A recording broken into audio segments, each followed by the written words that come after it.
CreepyCorner stories. Hey everyone, welcome back to CreepyCorner stories. You know, diving into the dark web is always risky, but sharing these stories with you makes it worth it. I'm curious, where are you watching this from right now? Let me know in the comments below. I noticed that these kind of stories hit differently depending on where you are. It might make the experience a little creepier. So tell me, are you watching from the safety of your home or somewhere less secure? A crazy guy told me about a job he took on the dark web to work in the military to protect a Leviathan that must stay hidden from humanity. I didn't believe him until I opened the news last night. Alright, so I know how this sounds. It sounds fake. Like really fake. Like one of those "my uncle works at Nintendo" kind of stories. Or some weird 4chan copypasta meant to scare kids at 3 a.m. And honestly, I wouldn't blame you if you clicked off this the moment you saw the word Leviathan. Hell, I would have too, like 2 weeks ago. But I need to get this off my chest before it drives me crazy. And if you're reading this, please, don't go looking for it. Let me back up.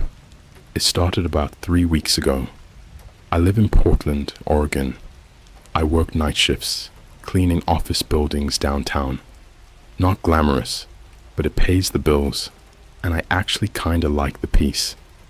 That time of night, the city's quiet, the weirdos are asleep, or on TikTok live streams, and I get to listen to podcasts and pretend I'm not slowly going insane. Anyway, I was waiting at the bus stop around 3:45 a.m. on a Thursday. Rainy night, typical Portland weather. I'm just scrolling through TikTok, earbuds in, watching some guy try to make ramen in a hotel coffee pot when this dude sits down next to me. He was off. Not in the tweaker kind of way. Believe me, I've seen enough of those. But like, quietly off. Like someone pretending to be normal. He was wearing all black, had a military-style backpack, and I noticed his boots were absolutely covered in dried-up cracked salt. Which is weird, because again, Portland. It doesn't snow like that here. I'm trying not to stare, but then he says, "You ever heard of Leviathan Protocol?" I paused my music and kinda turned to him like, "Huh?" He smiled, like I'd just passed a test or something.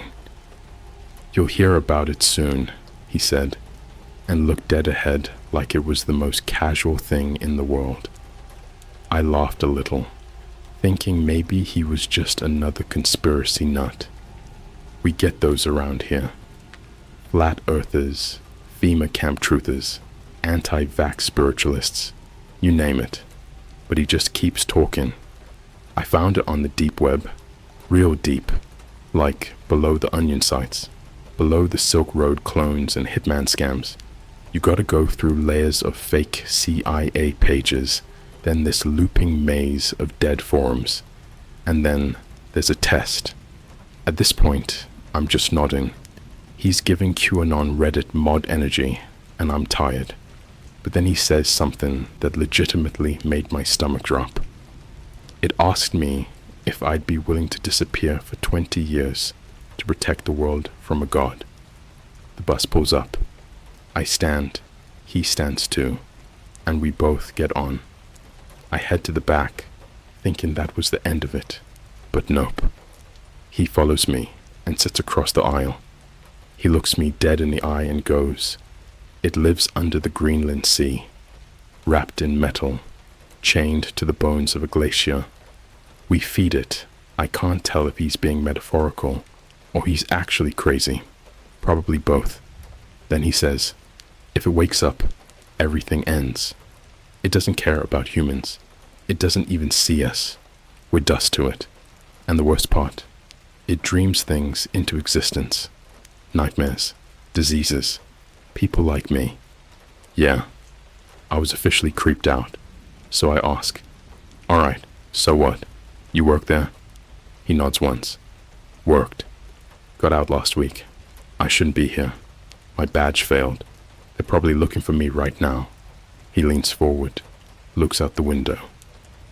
Ever hear of the black fog that shut down that naval station in the Barents Sea? That was it stretching, like a cat. And here's the kicker. He pulls out his phone, an old beat-up Samsung that looks like it's from 2011, and opens this janky-ass looking offline video app.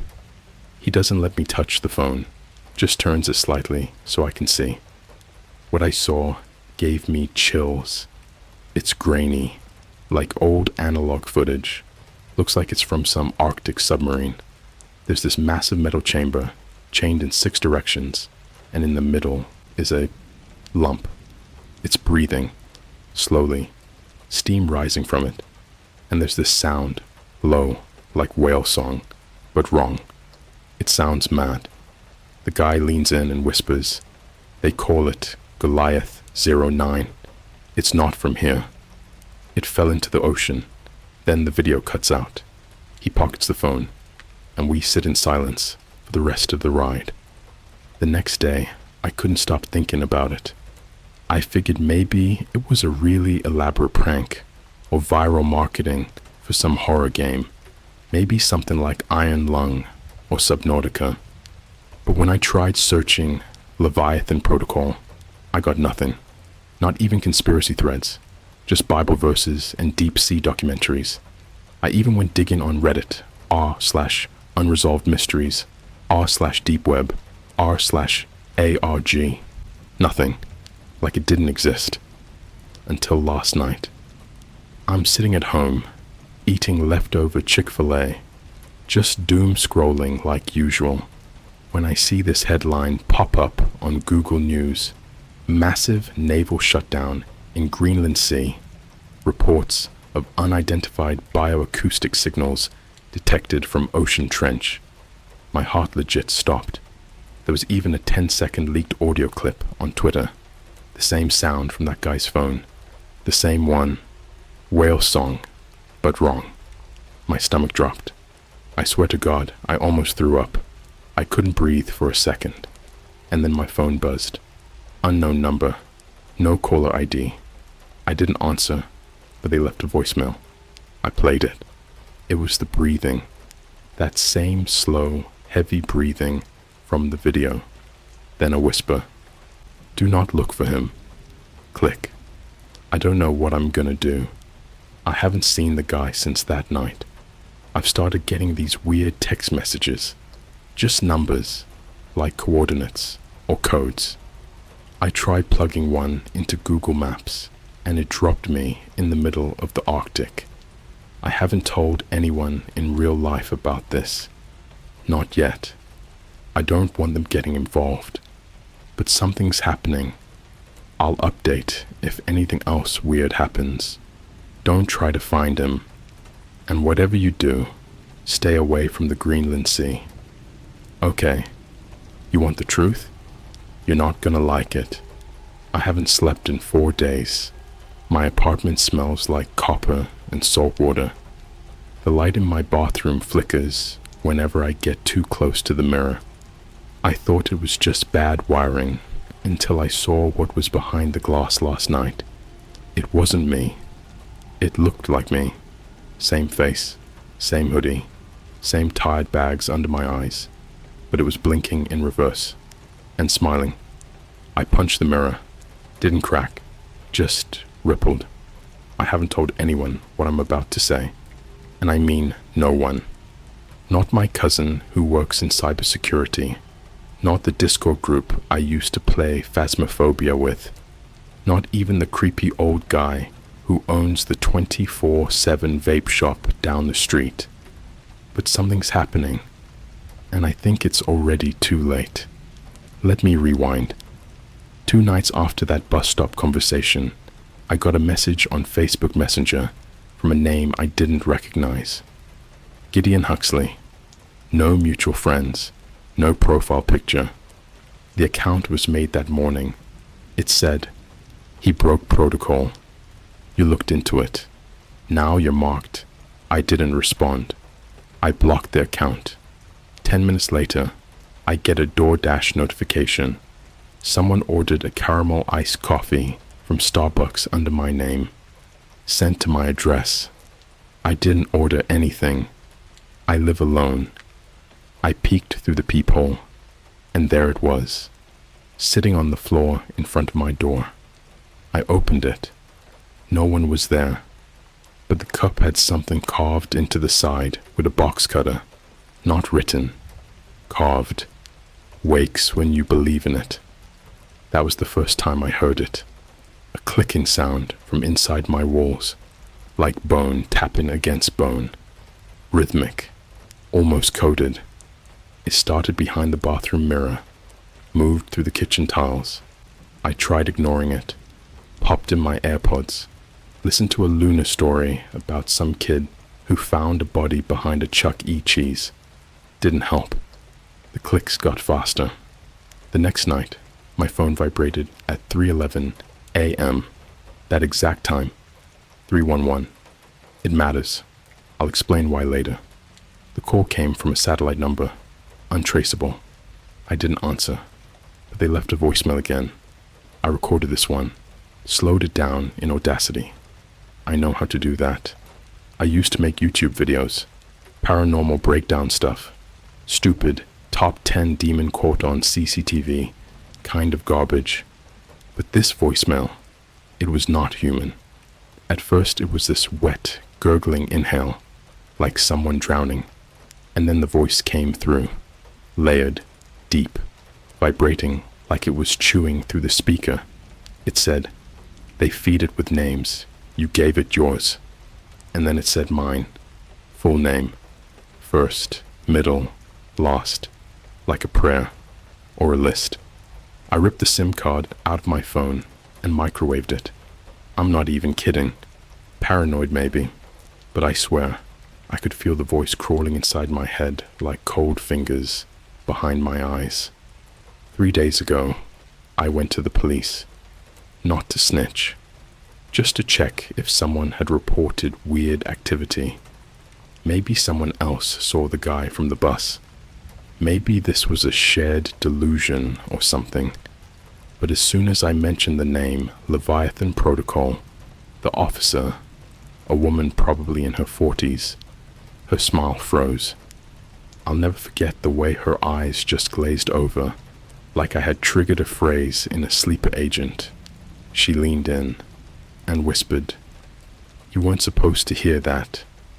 Then she walked away, didn't come back.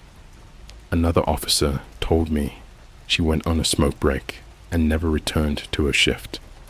I found her nameplate afterward in the parking lot, bent in half, still warm. That night, my neighbors disappeared. I live in a complex, 6 units per floor. Families, students, mostly quiet people. That night, I heard this deep humming, like low voltage power lines mixed with an old VHS rewind sound. At exactly 3:11 a.m., every single light in every unit went out, except mine. I opened my door. Hallway was pitch black. I couldn't even see my hand in front of me, but I could hear them. Wet, dragging footsteps, fast breathing, a sound like something heavy being dragged across the carpet, slow, scraping, like claws on a hospital gurney. I stepped back inside and locked the door. Next morning, doors wide open, apartments empty, no police tape, no cleanup crew, just gone. All of them, except one. Unit 6, B. Door was open. Inside, TV on, static blaring, bathtub filled with salt water, walls covered in numbers, scratched in with fingernails, repeated over and over, 0311, 0311, 0311, 0311. A tongue on the kitchen counter, just sitting there, dried up like a sun-baked slug, and a note, written in a child's handwriting, on a sticky note stuck to the microwave. He saw it blink. You will too. I ran. 2 hours later, I was back home, pacing, shaking, trying to figure out what to do. I logged into my old Reddit account, typed up what I'd seen, almost hit post, and then my screen went black, rebooted itself. When it came back, I was logged out. Password changed, username deleted. Only thing left, a notepad file on my desktop. No title, just the timestamp, 3:11 a.m. inside. 5 words. We see through your eyes. You think that's it? You think that's the worst part? Nah, you haven't heard about the video. 2 nights ago, I got an email from a Proton Mail account. No message, just a .mov file attached, titled G09_surface_reaction_final.mp4. I opened it. Stupid, I know, but I had to. It was drone footage, military grade, Arctic Circle. Timestamp says it's less than a week old. At first, it's just a massive ice shelf, white and dead and endless. And then the drone dips down, slowly, into a fissure. And there it is, the pit, miles wide, blacker than anything I've ever seen. The drone turns its light on, and that's when I saw it move. A single eye, bigger than a building, open, awake, looking up, looking through the screen. And then, it blinked. The screen cracked. My laptop shut off. I screamed so hard I bit through my tongue. I swear I could feel it in the room with me. The presence, the weight of it, like being crushed by a tidal wave made of silence. Here's where it gets messed up. Like, really messed up. Today, the news broke, but they're not saying what really happened. The headlines just say, unidentified Russian submarine lost in Arctic anomaly, communication failure at Thule Air Base, mysterious bioacoustic, signals detected again, as in, it's still happening. People think I'm crazy. Maybe I am, but I swear to you, there's something under that ice, something that feeds when we notice it, something that wakes when we believe in it. And that guy on the bus, he wasn't warning me. He was infecting me, planting it in my mind. Because now, I see it everywhere. In the flicker of traffic lights. In the way my phone buzzes when I'm not touching it. In the patterns on my ceiling when I try to sleep. In my dreams. And worst of all, I think it's learning. I'm going to keep writing this. I don't know how many parts there'll be. I don't even know if this'll stay up. But if it does, and if you're reading this, don't look into it. Don't search the name. Don't listen to the audio. Don't watch the blinking. And whatever you do, don't say your name out loud after 3:11 a.m. Not even once. Let me be honest with you. I've stopped trying to convince myself this isn't real. This isn't sleep deprivation. This isn't schizophrenia. This isn't a story I'm making up to get internet points. You want a twist ending where it was all in my head. Too bad. There's no ending. There's just this thing, this presence, this buried God. And I swear on everything I've ever loved, it's awake now. Because of me. I don't even leave my apartment anymore. I can't. Not because I'm scared, not just that, but because I don't think I exist in the same version of the city anymore. No joke. Time doesn't work here like it used to. The sun rises at 3:11 a.m. now, only in my window. The sky outside turns blood orange for exactly 60 seconds. Then the light peels back like plastic skin, and everything goes black again. I've set up cameras. I've tried recording it. But every single time, the footage corrupts into pure eye contact. I'm not kidding. Thousands of eyes, layered over each other, blinking in perfect sync. The same eyes from the drone footage. The Leviathans. I hear it breathing through my walls. It started in the pipes. Little gasps, like something massive inhaling through a straw. Then the walls began to warp, bulging outward, like something was pressing from the other side. I took a screwdriver and tried to open the drywall. Stupid. I wish I hadn't, because behind it wasn't insulation.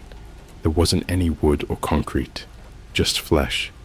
Veiny, pale, pulsing flesh. I screamed.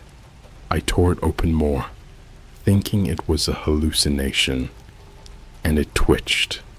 Like a spasm, a massive muscle contraction that ran the length of my hallway. My walls shivered, my floorboards cracked. I blacked out. When I woke up, my fingertips were covered in salt. I tried calling my mom.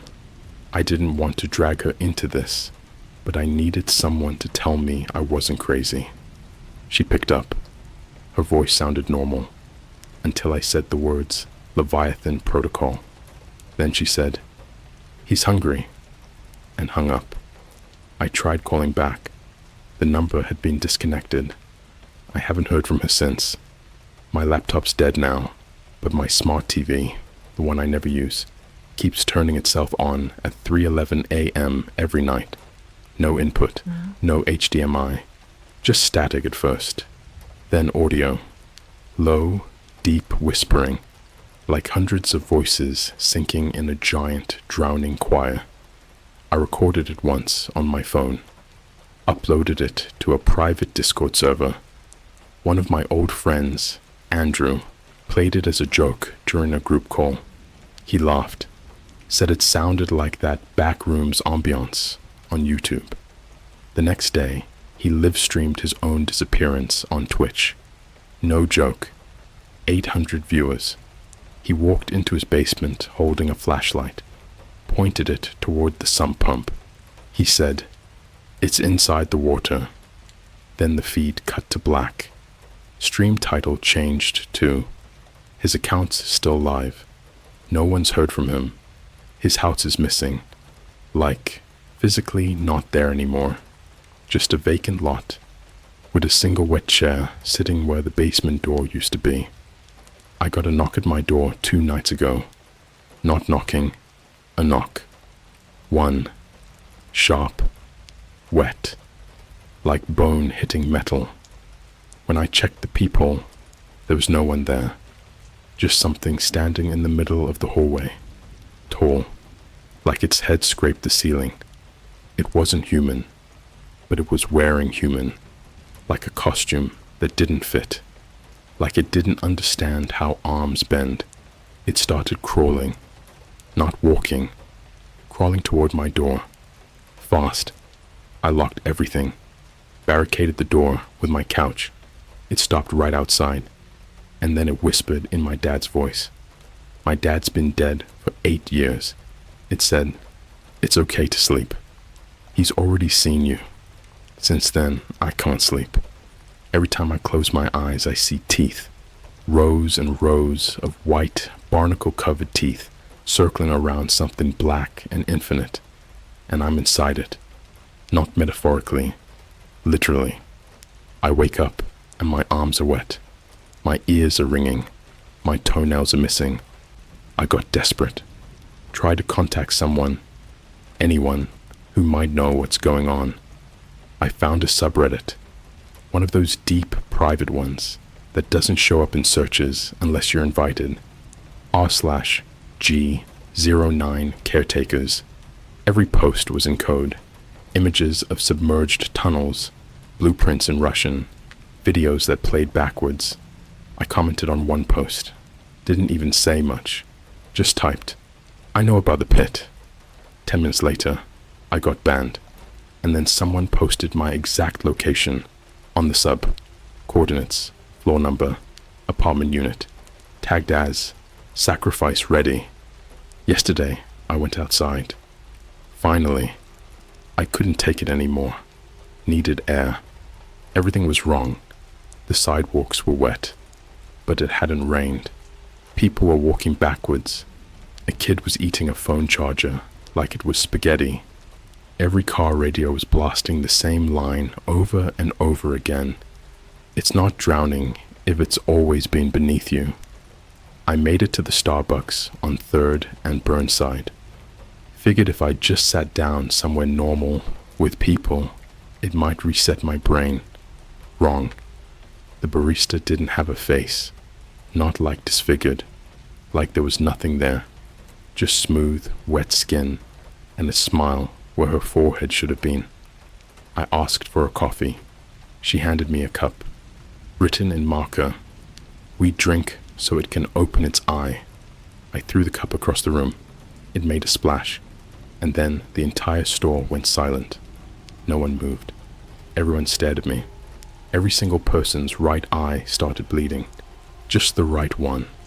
Drip, drip, drip, in sync, like a chorus of blood. I ran. I don't remember getting home. All I know is that when I walked back into my apartment, the door was already open. I don't think this is my world anymore. I found a photo on my phone today that I don't remember taking. It's of me, sitting on my couch, eyes black, mouth open. Behind me, something tall, with a spine like a serpent and arms that bend backward, and the caption, written in glitchy text across the screen. "You made us real. Don't look for it. Don't say its name. And for the love of everything you are, never, ever, open the door after you hear the first knock. Because if you do, you won't be in your world anymore either, and he'll feed." I thought leaving the apartment would save me. It didn't. I packed one backpack, phone, charger, wallet, a couple of protein bars, and drove east until the city lights fell away behind me. No radio, no GPS, just the empty road curling through trees that looked like they'd forgotten how to move in the wind. But here's the thing. I kept passing the same exit sign, exit 23B, St. Helens/Marina, over and over. I tried counting, 10, 15, 20 times. Every time I took the exit, the ramp just slid me back onto the highway facing the same direction. My phone said I was traveling in circles, but when I opened maps, every road was gone. Just a pale blue background, like the screen was underwater. That's when I realized what the Leviathan really was. Not a creature, not just. It was a loop, a pulse, a thought repeating itself through matter. When night came, the stars looked wrong. Some of them flickered like fluorescent lights, and some of them were lower, too low, floating between the trees. I pulled into an abandoned gas station, the kind that still had plastic Pepsi ads from the 90s plastered to its windows. Inside, everything was coated in a thin layer of salt, like frost, but heavier. The cash register kept printing receipts, one every few seconds. Each one said the same thing, 311, paid in full. At the back of the store was an emergency radio, the kind with a crank. I turned it on. No voices, just a repeating tone, low and wet, like whale song. Under it, faint words. Protocol breach, surface contamination, containment, incomplete. The voice cut out. Then another came through. Sounded like the bus stop guy. "If you can hear me, it's already mapped your route. It learns where you look. Stop staring at screens. Stop reading about it." The broadcast ended with the sound of a single breath, a long inhale, like the world itself was trying to remember what air felt like. I started driving again, faster this time. No traffic, no people, just me and the road humming beneath the tires. After about an hour, a blue glow appeared on the horizon. Looked like a city. Relief hit me so hard, I laughed out loud. But the closer I got, the stranger it looked. The skyline was wrong, too smooth, like a reflection stretched across water. The skyscrapers leaned inward, forming a ring. In the center, a tower rose straight into the clouds, covered in black scaffolding and blinking red lights that formed a spiral. I realized it wasn't a city, it was an ocean platform, the same one from the drone video, the same place the Leviathan was chained, except it wasn't under the ice anymore. It was here. The bridge leading to it was lined with floodlights, all flickering in sync with my heartbeat. As I drove across, static rolled through the car speakers, even though the radio was off. The static turned into voices, my own voice, recordings of every time I'd ever spoken the words Leviathan Protocol. I found it on the deep web. They feed it with names. Don't look for it. Over and over until they melted into a chorus, until they weren't mine anymore. When I reached the end of the bridge, the car shut off. All the dashboard lights died. The world went quiet, so quiet that I could hear the ocean pulsing beneath the metal platform. I got out. Wind that smelled like rust and rain hit me in the face. The platform stretched for miles, covered in equipment, cranes, generators, shipping containers stacked like tombstones. Every surface dripped with condensation that tasted of salt. In the distance, a single hangar door stood open. Inside, light, pale blue, shifting like the surface of a pool. I walked toward it. There were soldiers inside, dozens of them, standing in a circle, unmoving. Their uniforms were soaked, boots leaving trails of water that led toward the center. I kept my distance, but then one of them turned his head. His eyes were pure white, mouth open, whispering bubbles, and in the center of them all, a pool of liquid, black and reflective. Not water, something heavier, thicker. It pulsed once, and every light in the hangar dimmed. Then a shape rose from it, massive, translucent, shifting between solid and shadow. For a second, I saw bones the size of buildings, then nerves glowing like power lines. It didn't roar. It sighed. The sound filled my skull like pressure before a storm. And then a voice, not out loud, but inside me. We were never beneath you. You were built on us. Images slammed into my head. Submarines swallowed whole. Cities crumbling into sinkholes. Satellites blinking out one by one.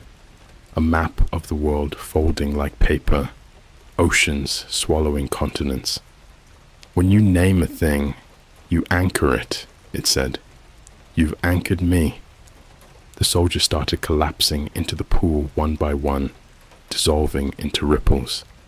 The surface shimmered, and for a moment I saw faces in it. Everyone I'd ever known, mouthing words I couldn't hear. I ran, didn't think, just ran until my lungs burned. Somewhere along the way, I found a maintenance stairwell that led down, deep, spiraling beneath the platform. The deeper I went, the warmer the air got. I could smell salt and metal and something electric.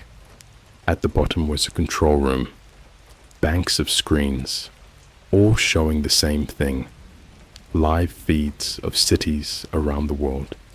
Tokyo, Paris, New York, Sydney, each skyline bending inward, each ocean rising higher. A countdown blinked in red at the center of the monitors. 0, 3, 11, 0, 0. When it hit 0, the feeds went black. Then one screen lit up again. My apartment. Front door wide open. Water flooding in from the hallway. I should have been terrified. Instead, I felt calm. Like something inside me had accepted it. Like maybe it had always been leading here. Now I'm back where I started. Or I think I am. The apartment looks the same, but the air is thick, heavy with humidity. The walls breathe sometimes. The clock on my stove is stuck at 3:11. I keep hearing that voice, quieter now, almost gentle. Sleep. The surface remembers. I don't know if the world outside still exists. The news doesn't update anymore. Every channel just shows an endless tide rolling toward the camera. If you're reading this, it means the signal got through. Don't search for the platform. Don't follow the coordinates. Don't believe that you can stop it. Because the truth is, it doesn't need you to believe in it anymore. It already believes in you. I don't know how much time I have left, or how much time you have. I'm writing this from somewhere that doesn't belong to time anymore. The clocks still tick, yeah, but they're not counting seconds. They're counting breaths. His breaths. It's fully awake now. It started this morning, if you can still call it morning. The sky cracked, literally, like safety glass flexing under pressure. The clouds didn't roll in, they peeled away. Beneath them, something red pulsed, like the inside of an eyelid. Every radio station started playing the same thing, that guttural liquid moan. That's when people started walking into the ocean, thousands of them, quiet, calm, barefoot like it was church. They weren't screaming. They weren't even looking around. They were smiling, even kids, even cops. I saw a group of TSA agents standing at a baggage carousel, just weeping and unzipping their uniforms before walking into the flooded terminal barefoot. The conveyor belt was dragging their clothing in circles. On TikTok, there were live streams, millions watching, comments flooding in like, "Is this ARG? Yo, this filter, crazy LMRO. What ocean is this?" And then, silence. Every single comment feed froze, like something read the viewers and bit down. I left the apartment again for the last time. I think the building is gone now. Or maybe it never existed. When I looked back, it was just a massive cement block. No doors, no windows, just a flat, sweating surface, like the back of some sleeping animal. I walked for hours through the city, but everything was repeating. I'd turn a corner, see a woman in a red jacket staring into a puddle. Keep walking. 5 minutes later, another corner. Same woman, same jacket, same puddle. But this time, her reflection was missing its head. No blood, just nothing. There were signs posted around the city. Not paper, skin, stretched and nailed to walls, soaked in salt, curling at the edges. Each one had that same phrase. You are inside the memory now. It didn't mean anything to me at first. But then I started seeing the memories. They weren't mine. I saw a little girl, tied to a hospital bed, eyes forced open with metal wires, being shown looped footage of whales convulsing in tanks. I saw a man in military gear, screaming inside a dive cage, sinking into black, his voice cutting out one vowel at a time. I saw satellites exploding in reverse, and I saw myself, waking up in the pit, not on top of it, in it, naked, shaking, eyes wide, looking up at the ice and waiting for it to crack. I made it to the river. I thought maybe I'd throw myself in, swim as far as I could, just for the illusion of control. But there were no reflections anymore. The surface didn't shimmer. It just absorbed light like ink. I stepped closer. The water whispered. I swear to God. It said, there is no surface anymore. And that's when I saw it. Its true body. Not the chained, barnacled mass they showed in the drone footage. Not the breathing flesh in the walls. Not even the thing in the hangar. All of it was camouflage, skin, projection. This was underneath it all. The thing that breathes thought into shape. The thing that dreamed our species by accident. It's not alive. It doesn't eat. It doesn't kill. It remembers. It remembers everything that ever died in the ocean, everything that sank, everything that was forgotten. It's not a god. It's not even a monster. It's the part of reality that loops broken things until they snap clean. I ran. Again. Because it's all I've done since that guy sat next to me at the bus stop. I ran past dead streets, flooded McDonald's signs, half-sunken buses with babies sleeping silently in their seats. I ran until the buildings started bleeding from their walls, until I saw people digging into their own skin, trying to remove names, until I reached the top of a parking garage and realized it was the same garage I'd been to 4 nights ago. Same graffiti, same broken car. But this time, there was a figure standing on the edge. It was me, or a version of me, pale, translucent, like a scanned memory of me, run through static. It turned, smiled, and whispered, "We don't need the cage anymore." Then it stepped backward and floated up, not down, up, into the air like reverse drowning, until it vanished into the red sky. Now I'm here. I'm somewhere beneath the city, or above it. I don't know anymore. The walls drip with names, not written, bled, and they're all familiar. People I knew, people I forgot. Some are future names, people not born yet. I'm not hungry. I don't feel pain, but I do feel watched every second, like something just behind my shoulder is waiting to see if I'll turn around. This is the last thing I'll ever write, not because I'm going to die, but because there won't be a place for writing anymore. No need for language. The Leviathan doesn't speak. It remembers, and now it remembers you. The moment you read this, it etched you into itself. Your image, your sounds, your breath. You thought this was a story. You thought this was something you could leave behind. But there is no surface. There's no before. Only the loop. Only the breathing. And now, somewhere deep below you, it exhales.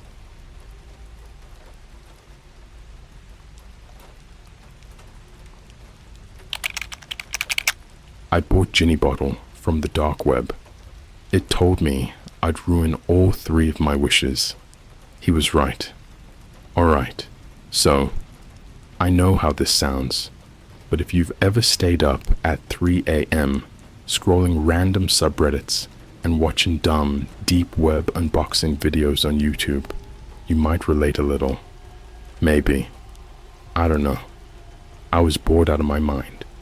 This was back in July, during a brutal heat wave here in Phoenix, Arizona.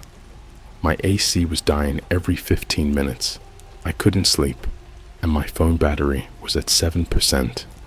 I had my old cracked laptop running beside me, and I was knee-deep in one of those sketchy corners of the internet. You know the kind. Not exactly the dark web, but not the dark web either. Anyway, I was on this forum called Silk Mirror, which I now definitely don't recommend visiting. It's like an old Reddit ripoff, but way less moderated. Think early 2012. YouTube comment section meets 4chan, meets a yard sale run by people who wear tinfoil hats and speak only in Morse code.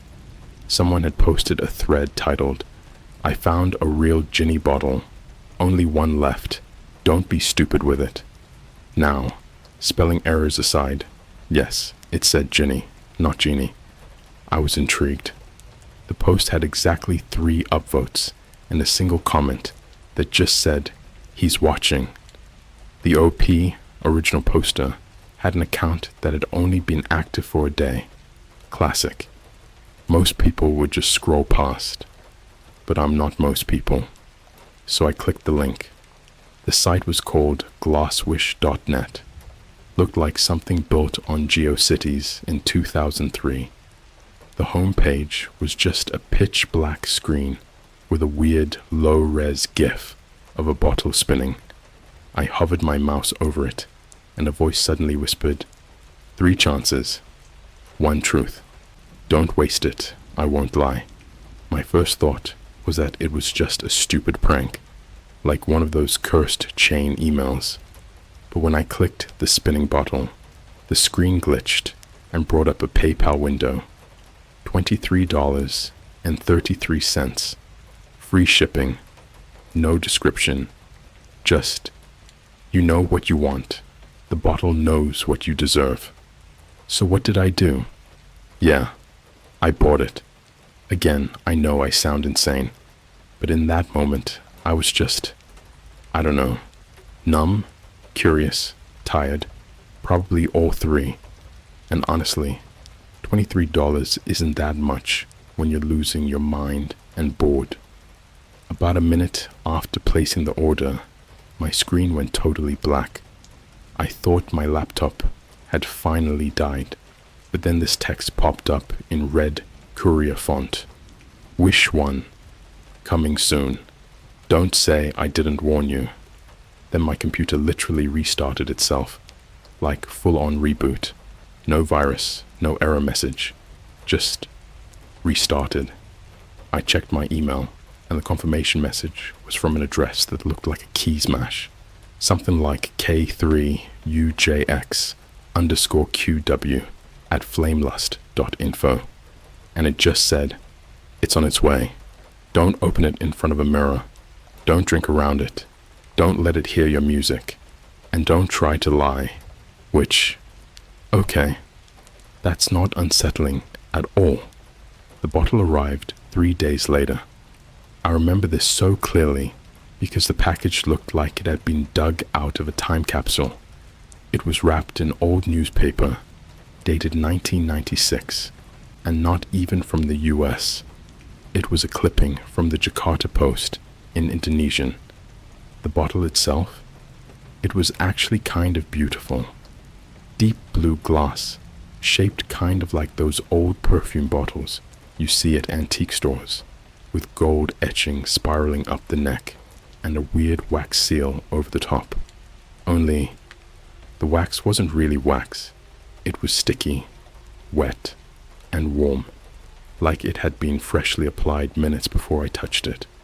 I even sniffed it like an idiot, and I swear to God, it smelled like smoke and teeth. I don't even know how else to describe it. I kept the bottle on my desk, next to my dusty Funko Pop collection and a dead succulent. I didn't even really believe anything was going to happen. I just thought it looked cool. But then weird stuff started. That night, I was FaceTiming with my friend Kira. We were talking about some dumb drama on TikTok. You know, those influencers who all moved to Dubai and are suddenly pretending to be monks or whatever. And she suddenly stops mid-sentence and goes, "Hey, who's the guy in your room?" I turned around. There was no one there. Just my chair, my desk, the bottle. I laughed it off, but her face stayed pale. She goes, "No, like he was standing behind you. Tall, like super tall. I thought it was your roommate. I live alone." Then, later that night, my Spotify started glitching. Every song I played would only go for about 33 seconds before cutting out and restarting. Eventually, it just froze on a weird track I didn't recognize. The title, "You've Already Spoken." The artist field was blank. The album art was just a blurred out photo of what looked like me, sleeping. Then the dream started. I'd wake up gasping, soaked in sweat, remembering things that didn't make sense. I saw myself talking to the bottle. But in the dream, it wasn't a bottle. It was a face. Smooth glass shaped like a mask, with glowing cracks for eyes. It would say stuff like, "You only get 3. You wasted the first. Don't make the same mistake twice. Problem is, I never made a wish. At least not out loud. Right?" I didn't fully believe anything was real until wish number 1 came true. And trust me, it's not what you think. It wasn't money, or fame, or a girlfriend. I didn't say anything like that. All I freaking did, was say, sarcastically, during a dumb Instagram live, "Man, I wish I didn't have to work this week." It was a joke, a throwaway line. The next morning, I woke up to 38 missed calls. From my boss, from co-workers, from my mum. My job? Gone. The building? Burned down. A Starbucks in the same plaza exploded from a gas leak overnight and took the whole strip mall with it. 5 people died, and I was the only one who had called in sick the night before. I thought that was the worst of it, but the bottle had just started listening. After the fire, I couldn't stop thinking about the bottle. It sat on my desk like a guilty conscience, glowing faintly at night, like the moonlight was afraid to touch it directly. I hadn't slept in 3 days. Every time I shut my eyes, I saw flashes of faces, melted, blurred, whispering through static. Not like dreams, more like memories that didn't belong to me. The news called it a tragic accident. They even used my Instagram photo in one of the clips. The one of me smiling with an iced latte from that same Starbucks. I looked at my phone and realized that picture had been taken exactly 33 hours before the explosion. Same number as the bottle's price. Same number as the seconds the song played before cutting off. Same number that popped up on my receipts, timestamps, even my microwave clock once. 33, 33, 33. It wasn't random. I knew it. About a week later, my best friend Kira came over. She was freaked out, said she'd been having the same dreams I was, only hers were worse. She said she saw me in them, standing in front of a mirror, whispering into the bottle like it was answering back. She swore that when she woke up, her phone had recorded me talking. Not her. Me. My voice, repeating something like, "I didn't wish for this. I didn't wish for this." She showed me the audio file. It was 3 minutes and 33 seconds long, and in the background, you could hear breathing. Not hers, not mine. Something deeper, like a grown man exhaling underwater. Kira wanted to get rid of it. She even brought holy water, real holy water, from some old church her mom went to. She poured it over the bottle while I was in the kitchen. It hissed, like actual steam rose off it. I ran back into the room, and Kira jumped away like she'd been burned. There were marks on her hand. Not burns, but symbols. Faint, like pressed into her skin. Circles, lines, 3 slanted cuts forming a crude face. She ran to the bathroom, panicking, trying to wash them off. When she looked in the mirror, she screamed. Her reflection didn't move. "I mean it." She turned, but her reflection stayed facing me. The reflection smiled. She didn't. She left that night and blocked my number. I don't blame her. The next morning, I noticed something new about the bottle. The gold etchings had changed shape. They weren't spirals anymore. They formed words now. Wish to. Accepted. Not yours. I didn't know what it meant until I saw the news later that day. Kira had been in a car accident. No alcohol, no speeding. Her brakes just failed. The weirdest part? The crash was right in front of a Starbucks. The same chain, different location. Her car had slammed directly into the front glass window. And when the police showed the wreckage on the local report, you could see something in the passenger seat. A flash of blue glass reflecting in the sun. Except I had the bottle. I swear I did. It was still sitting on my desk, but when I went to grab it, It was warm again. And the seal? It was cracked open, just enough to breathe. That night, I heard it for the first time. A whisper, low, oily, and calm. She shouldn't have touched what wasn't hers. I froze. My room was dark except for my monitor glow. I didn't even breathe. The voice didn't sound like it was coming from anywhere. It was in the room, like the walls were talking. Then it said something else. You have one left. That's when I started noticing them. People watching me. At first, I thought it was paranoia. Random cars parked near my apartment at odd hours. Same gray Toyota. Same cracked backlight. I saw it outside the grocery store, the gym, even when I went to see my mom in Glendale. Always the same car. One night, I walked right up to it.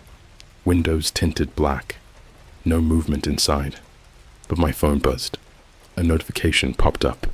It was an airdrop request from a device named TH33_collector. The file name? Wish3.move. I declined it, but it tried again and again until I turned my phone off.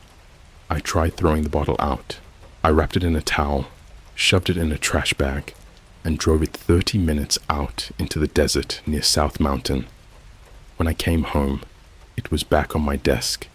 Same spot, same angle. Only this time, the seal was gone, and inside, there was something new. A small piece of folded paper, burnt around the edges. I used tweezers to pull it out.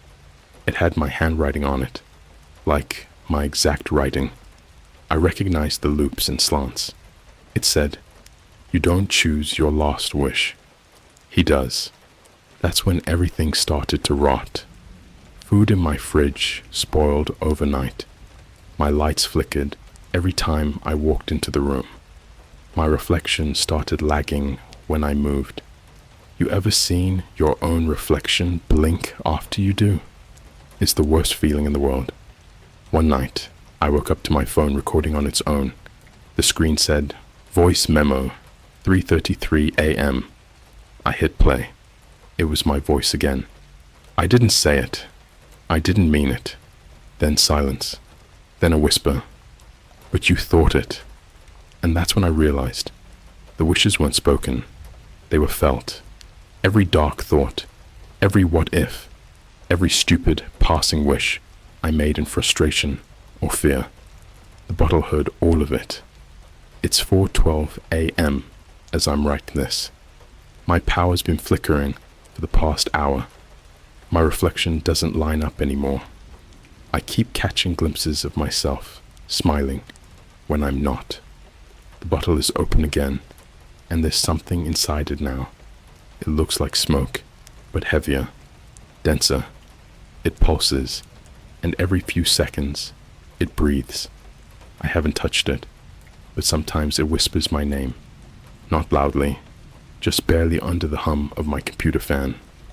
And every time it does, I feel something in my chest respond, like a heartbeat that isn't mine. I think the third wish is already happening. I just don't know what I wished for, or who's making it this time. The days stopped lining up after Kira's accident. My phone calendar kept skipping the 14th. No matter how many times I re-entered the date, it jumped straight from the 13th to the 15th. I even screenshotted it and sent it to my mom. She said it looked normal on her phone. That's when I realized my devices weren't broken. I was. I started noticing gaps in my own memory. Whole conversations vanished mid-sentence. I'd be typing an email and suddenly it'd be finished, perfectly worded, with phrases I never use. Old-fashioned, formal, like someone else wrote through me. The bottle just sat there, silent, open, waiting. I tried leaving my apartment for good, packed 2 bags, grabbed my passport, booked a one-way ticket to London. Anything to feel distance. The night before the flight, I stayed in a cheap motel off Interstate 10. Room 33. I didn't choose it. It was the only one available. Inside, the air reeked of metal and citrus. The TV turned on by itself, static flickering. Then a faint voice through the snow. "You left it behind." But it followed. I checked my luggage. The bottle was in my bag, not a copy. The same one. The same fingerprint smudges. The same faint crack along the neck.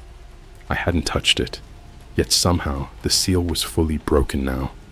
Inside was liquid, dark, heavy, shimmering like oil. I swear it moved on its own, forming shapes that looked almost human before sinking back into blackness. I left it on the dresser and ran outside. When I came back 5 minutes later, the bottle was empty. The motel mirror, though, it was fogged over, and someone had drawn a circle in the mist. 3 slanted lines for a face. That night, I dreamed again, but this time, it felt less like a dream and more like a replay. I was standing in the burnt-out Starbucks plaza. The sky above was pink and wrong, like a sunrise reversed. Everything was frozen. Cars mid-motion, birds suspended in the air.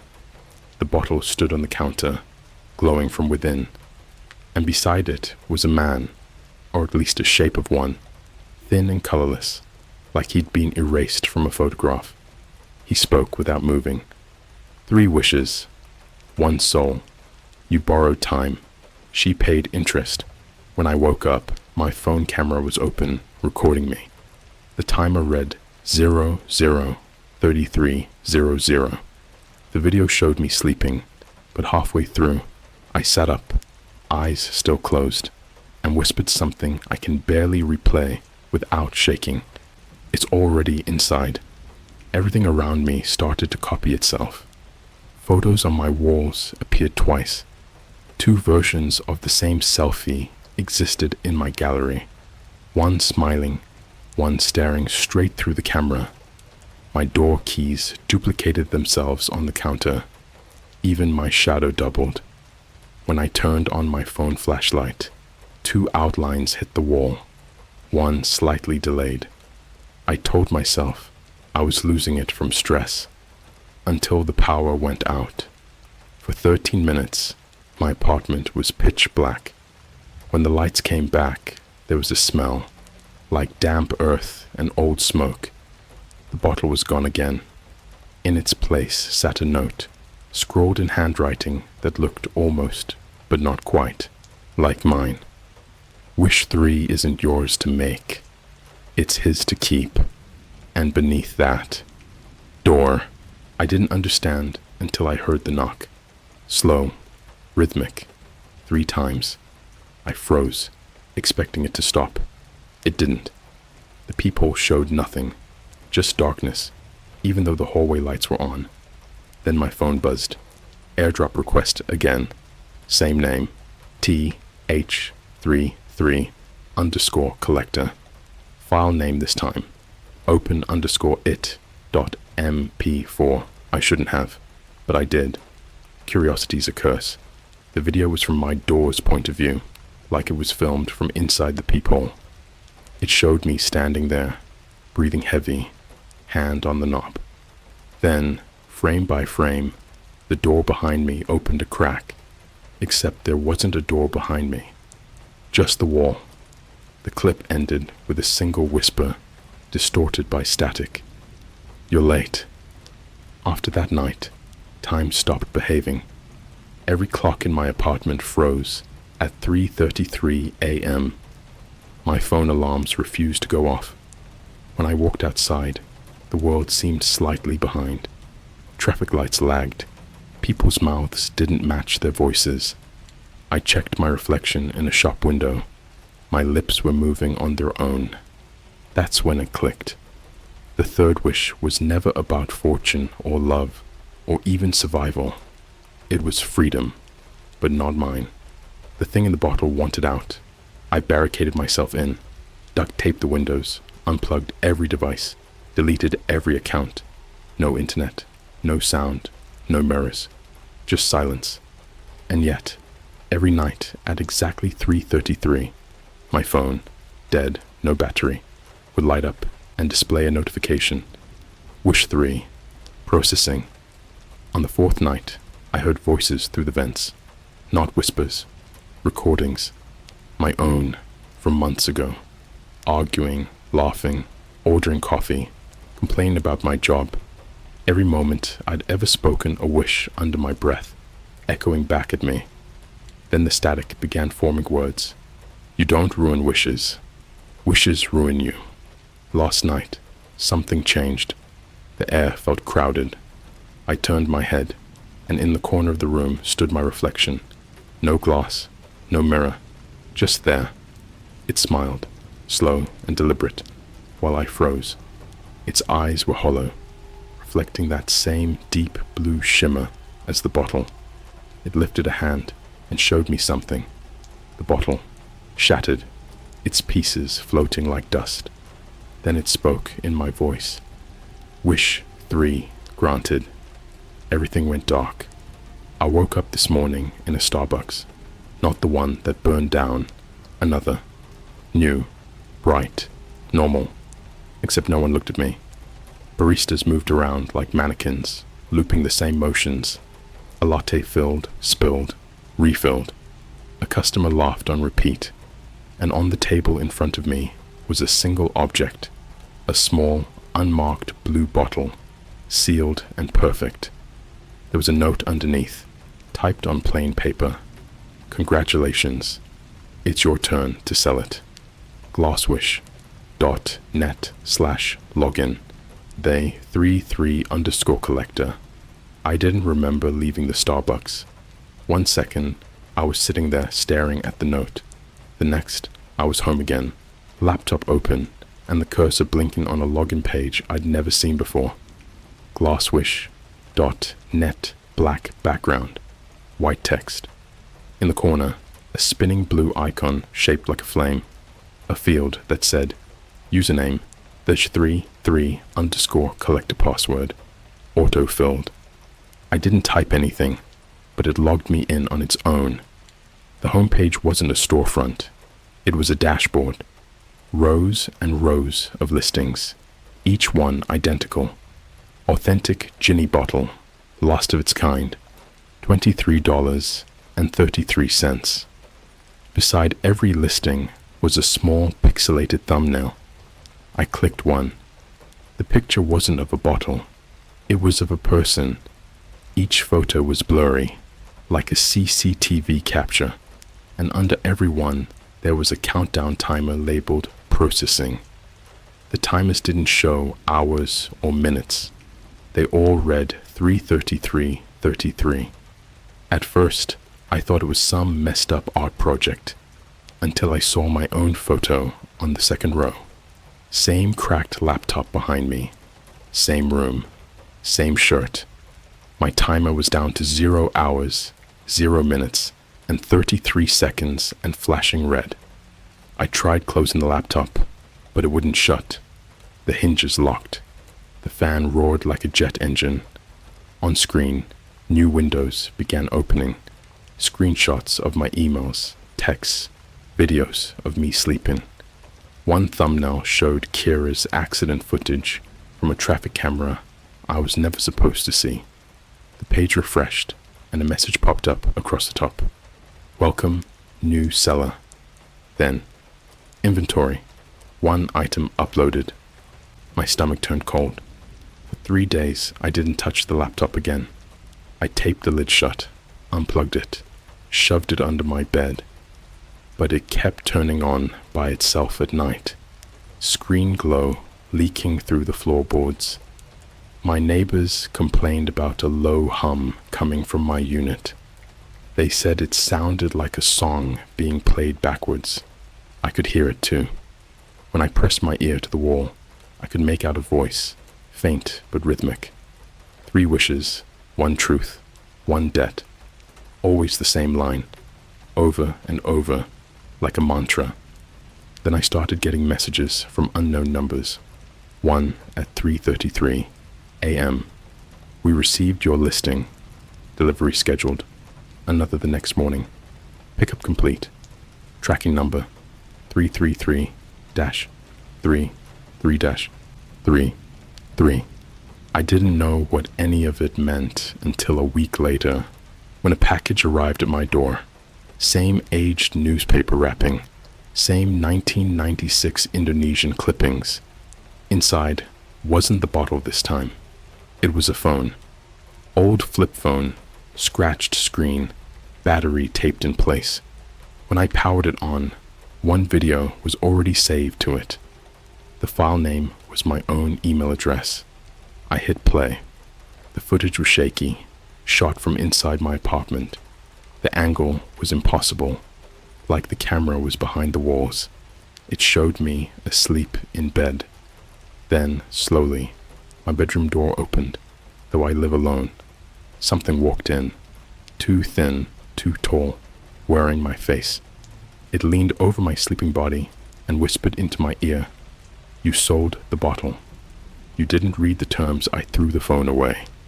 Next morning, it was back on my nightstand, screen cracked a little more, showing a text.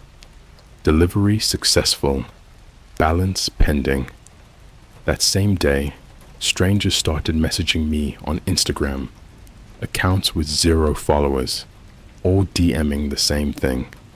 "Hey, do you still have any bottles left?" I blocked everyone, but more kept coming. Twitter, Discord, even LinkedIn. Different profiles, same wording, same blue flame icon beside their names. Some sent photos of themselves holding bottles identical to mine. Only the reflections in the glass weren't their faces. One message finally said, "Thank you for sending it. He's beautiful." That night, the website changed again.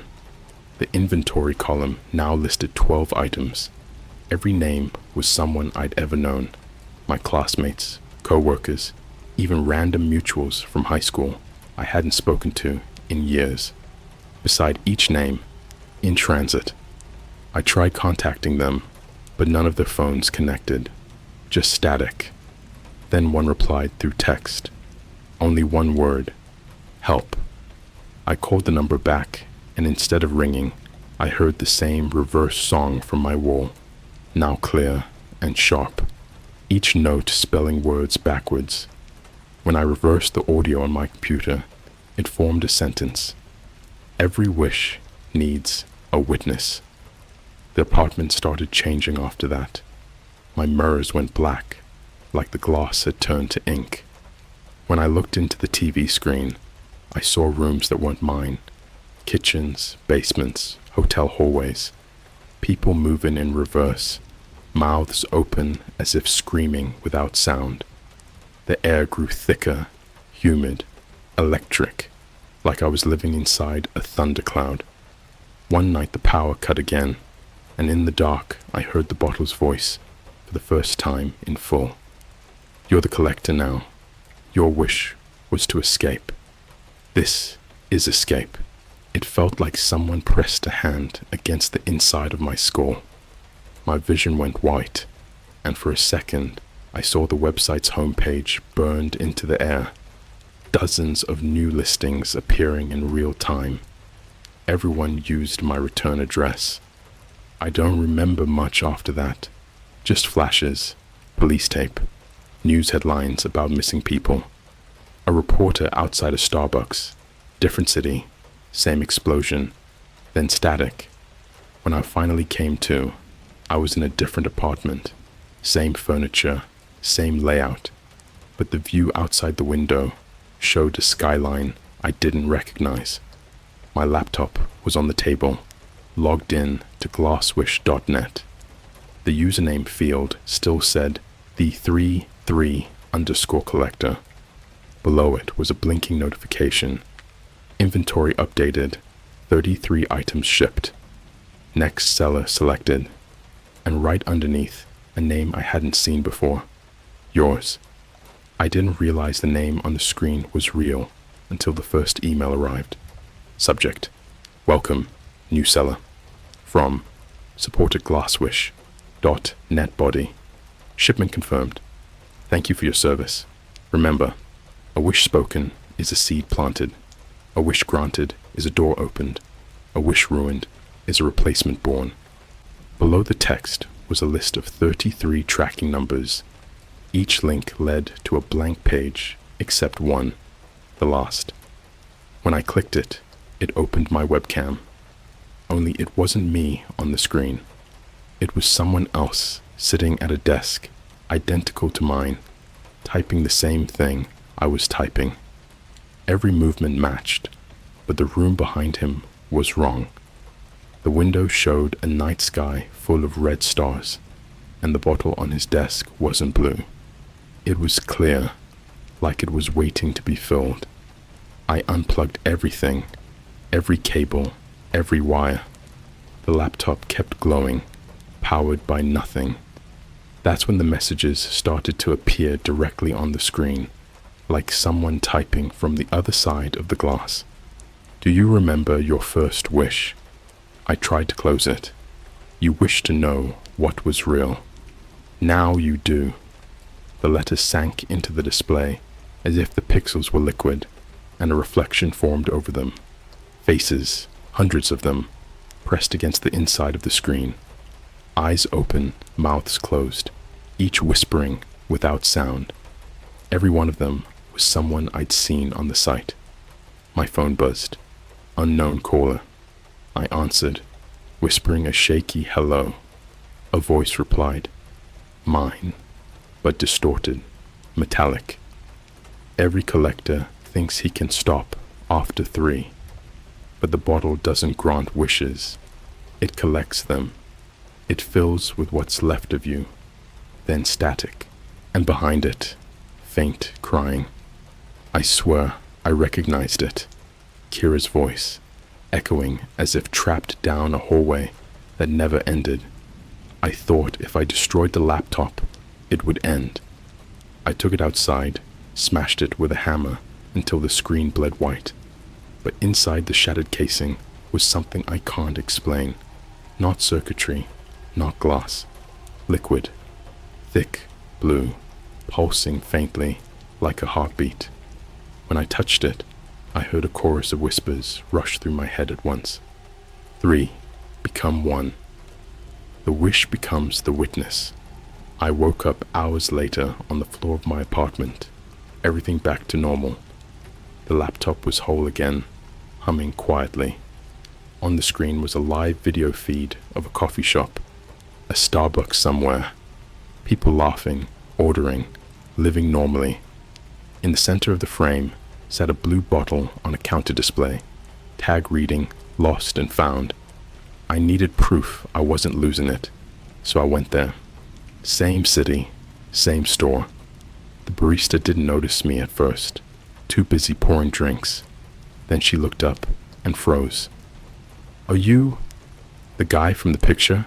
She asked. What picture? She pointed behind me. There, on the corkboard next to the help wanted flyers, was a printed photo of me holding the bottle, time-stamped 3 weeks in the future. I grabbed it, ran outside, and called the number on the printout, tiny at the bottom, almost invisible. It rang once before someone picked up. Glass wish support. How may we fulfill your desire? I hung up and threw the phone across the street. Before it hit the ground, it buzzed once more and displayed a new notification. Order complete. Thank you for your contribution. When I returned home, the apartment was gone. I don't mean ransacked. I mean the layout had changed. The walls were a different color. The furniture rearranged itself, like it was following blueprints from someone else's memory. The only familiar object was the bottle, sitting neatly on the floor.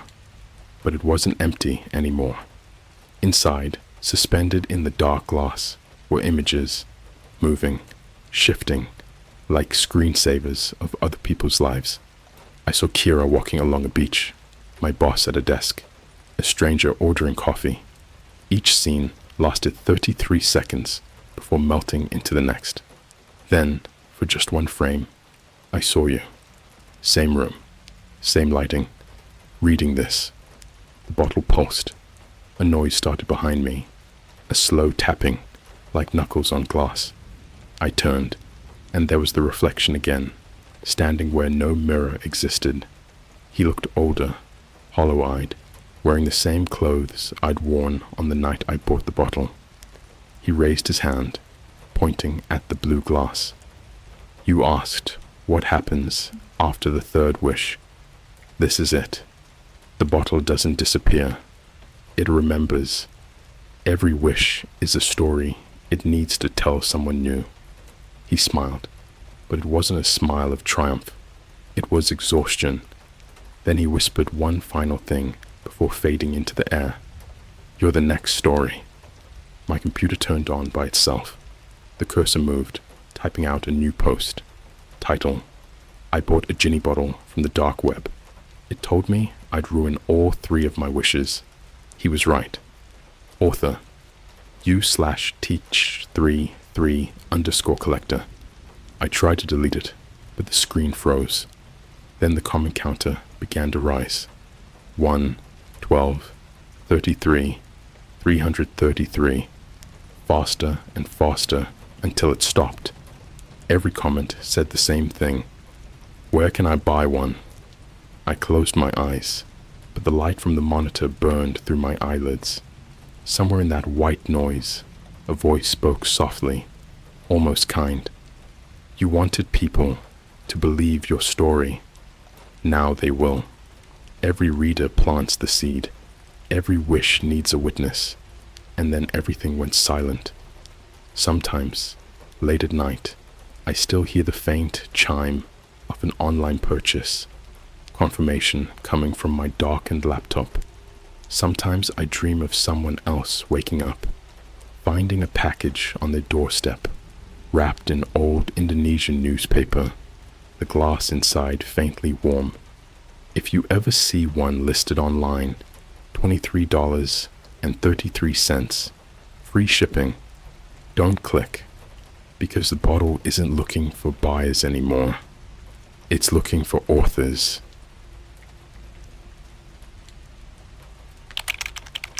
My wife is convinced I am replaced by the government when I worked on a secret dark web alien project. I don't know how to explain to her that I am the same.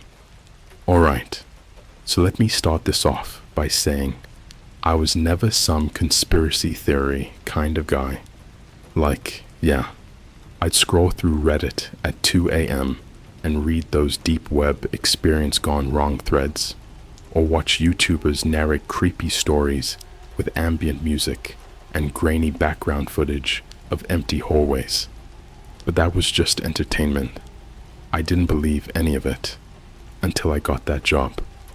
It started back in 2022, right after I got laid off from my IT position in Chicago.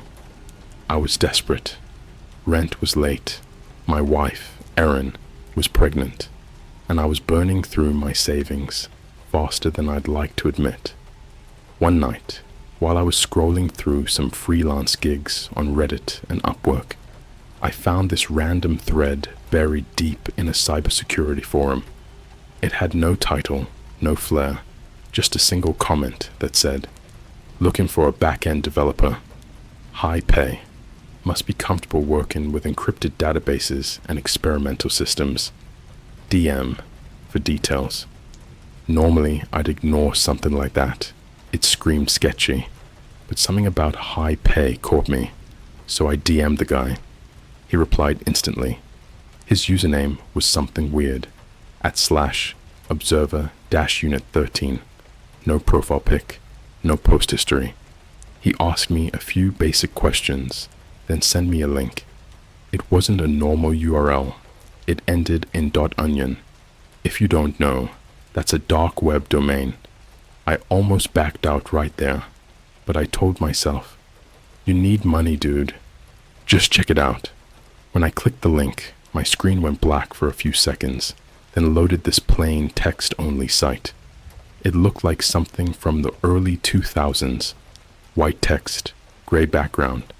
At the top, it said, Project Echo, secure intelligence, interface. Then below that, welcome, contractor, 211. Your clearance begins now. I thought it was just a code name for a security project. They had me sign an NDA, like a legit one, with digital signatures, legal terms, everything. They even sent $500 as a setup bonus through Bitcoin. That made it feel real. The work was strange. I wasn't building websites or managing servers like I was used to. They had me parsing data logs that made no sense. Thousands of lines of code with references like subject 8A, motion tracking active, or light event initiated, response, non-human. At first, I figured it was military testing stuff, maybe drones or robotics. But then there were these audio files. They told me to check for anomalies. I remember one of them vividly. It was labeled 2022 _08 _04 _001 dot wave. It sounded like a person breathing, but layered, like 3 different people breathing into one microphone, synced perfectly. It gave me goosebumps. After a few weeks, they gave me higher clearance. That's when the visual data came in. Short 5-second clips, each one glitchy, low quality, time-stamped in military format. The first few looked like footage from a security camera. Dark hallways, hospital rooms, sometimes what looked like abandoned warehouses. But the last one I watched, it was a room with this massive glass chamber in the center. Inside, there was something moving. It looked humanoid, but distorted, like it was flickering in and out of existence. The file name was AE03 _V ISUAL.MOV. When I asked what AE03 meant, I didn't get an answer. Just a system message that said, "You've seen enough. Do not discuss what you've accessed." That night, I couldn't sleep. Erin noticed how off I was. She asked what was wrong, but I couldn't tell her anything. I brushed it off, said it was just contract work stress. Then weird things started happening. My webcam light would turn on by itself. My phone would glitch when I tried to record anything about the project. And every night, around 3:17 a.m., I'd hear this faint humming sound coming from my laptop, even when it was off. 2 weeks later, I got a message from @/observer-unit 13. It said, "Congratulations. You're being transferred to on-site operations. Location, undisclosed. Full-time contract." They sent a plane ticket. No airline branding. Just a barcode and a departure time. 7:40 a.m. O'Hare International. Erin begged me not to go. She said she had a bad feeling, but I couldn't say no to the money. They promised $20,000 upfront and full relocation coverage. I told her it was just a temporary research job. I kissed her goodbye that morning, promised I'd call as soon as I landed. I never did, because after that flight, I don't remember landing. All I remember is waking up in a sterile white room with no windows, a faint hum in the walls, and a man in a gray uniform standing over me, saying, "Welcome back, Contractor 211. We've been expecting you." When I woke up, I was strapped to a bed. It wasn't like in movies. No leather cuffs or medical equipment beeping dramatically. It was quiet. The straps were gray, soft, like seatbelt material. The lights above me were painfully white, humming in a way that made my skull vibrate. The man in the gray uniform didn't speak for a while. He just stared down at me with this blank expression, like he was studying something invisible above my head. When he finally did speak, his voice was calm, too calm. You're disoriented, but that's normal. The transport process causes mild memory degradation. I tried to ask where I was, but my mouth was too dry. My tongue felt like sandpaper. He handed me a cup of water. It tasted metallic, almost like blood, then adjusted something on a small tablet in his hand. I could see my name at the top of the screen. Carter, Elias, Contractor, 211. Beneath that, it said, Phase 2, Behavioral Synchronization, pending. They unstrapped me after what felt like hours and led me down a hallway that looked like it had no end. Everything was spotless. White walls, white floor, white ceiling, except for these faint gray lines running horizontally every few feet, like invisible grids dividing the space. There were no doors, just these seamless sliding panels that opened whenever someone approached. Every few seconds, I'd hear a faint hiss, like air being released. Sometimes it came from behind the walls, sometimes from the ceiling. I asked what it was, and the man said only, environmental regulation. That was the first lie, because after a few days, I realized the hissing only happened when I walked near certain walls, the ones with faint smudges, as if someone had pressed their hands against them from the inside. They gave me a small room, if you could even call it that. No windows, just a single cot, a desk, and a built-in monitor that turned on by itself every morning at exactly 6 a.m. There was always a message on the screen, short and clinical. Task, process, incoming data batch. Location, 04C, data wing. Do not interact with non-authorized personnel. The first time I went to the data wing, I got lost. The corridors all looked the same, and there were no signs, just numbers printed faintly near the ceiling. I eventually found the door because someone else was already standing there, waiting. She introduced herself as Dr. Mira. No last name. Her eyes looked tired, but her smile was warm enough that I relaxed a bit. She explained that we were analyzing pattern inconsistencies in the data coming from what she called the deep interface. At first, it looked like just a ton of sensor readings, magnetic fields, infrared signatures, stuff like that.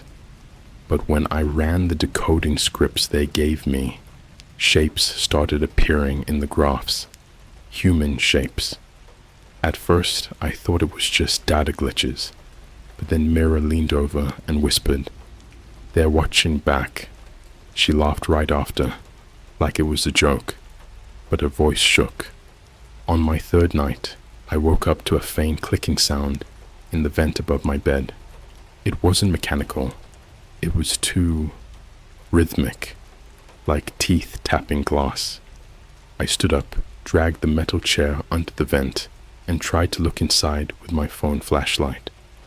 The light reflected off something wet and moving. I couldn't tell what it was, but when I blinked, it was gone. The next morning, my room smelled different, like bleach and burnt plastic, and there were new scratches on the wall near the vent. Days blended together after that. No clocks, no sunlight, no sense of time.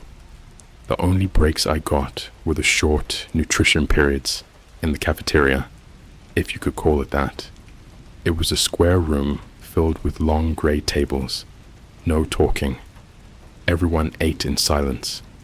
The food came in vacuum-sealed pouches with no labels. The taste was off, chemical, metallic, but they said it had everything our bodies needed. One day, I sat across from a guy I hadn't seen before. He looked pale, like paper. When I glanced at his wrist, I saw something that made my stomach twist. A small barcode burned into his skin. Not tattooed. Burned. When I asked him quietly what happened, he said, "It's to make sure I don't leave twice." Before I could ask what that meant, 2 guards appeared behind him and escorted him out. The next day, his seat was gone, literally gone, like the table had been reformed without it. The real horror started the night they told us to observe the interaction chamber. We were brought into this huge room with a glass wall running across one side. Behind the glass was another room, filled with fog, thick white fog that looked alive, swirling, even though there was no wind. Inside the fog, there was movement, something tall, too tall. Every time the fog shifted, I'd catch a glimpse of an arm, a hand, a shape that looked human, but wasn't. Dr. Mira stood beside me, watching with that same tired smile. "It's a resonance," she said quietly. "We opened the interface too far." Then, over the intercom, a voice said, "Subject 8. Responding to stimulus. Commence phase synchronization." The fog thinned for a second, and I saw something step forward. Its skin looked stretched, translucent. You could see shapes pulsing underneath it, like organs moving too fast. It turned its head, slowly, and looked directly at the glass, directly at me, and then every light in the room flickered off. When they came back on, the fog chamber was empty. Dr. Mira was smiling, but her eyes were wrong. Her pupils were wide, like they'd been replaced by black liquid. I ran back to my quarters that night. The corridors felt longer. Every door I passed had this faint vibration coming from behind it, like someone whispering too quietly to hear. When I got to my room, there was a new message on my monitor. Phase 3, initiated, subject 211, shows anomalous response. My reflection in the screen wasn't moving. I was breathing. It wasn't. That's when I started to believe Erin might have been right, because when I finally found a reflective surface that wasn't a screen, the stainless steel panel by the sink, I realized what she saw before I left. There was a faint gray line running across my neck, a seam, and when I touched it, something warm buzzed under my skin. I stopped trusting mirrors after that, not because of what I saw, but because of what I didn't. Every time I looked into my reflection after noticing the seam along my neck, it felt like I was slightly delayed. My movements were synced, but just barely off. My reflection blinked a millisecond too late, smiled too wide. I wasn't imagining it. I know I wasn't. Because one morning, when I was brushing my teeth, the lights above the mirror flickered. For half a second, the glass didn't show me. It showed something else in my place. Same body, same face, but the eyes, completely black. No sclera, no iris, just full, soulless black. I punched the mirror and cut my knuckles open. The blood was thick, not red, not really. It was dark, almost maroon, and it smelled wrong, like warm metal and burnt plastic. I didn't report it. I knew they were watching. From that point on, everything changed. The messages on the monitor stopped being instructions. They became warnings. One morning, it simply said, "Do not attempt to recall external life. Emotional connections cause system malfunctions." Then the next day, "Your spouse has been flagged for interference. Remove the connection." They knew about Erin. They knew everything. That night, I couldn't sleep. Not because I was afraid, because I could feel something inside me.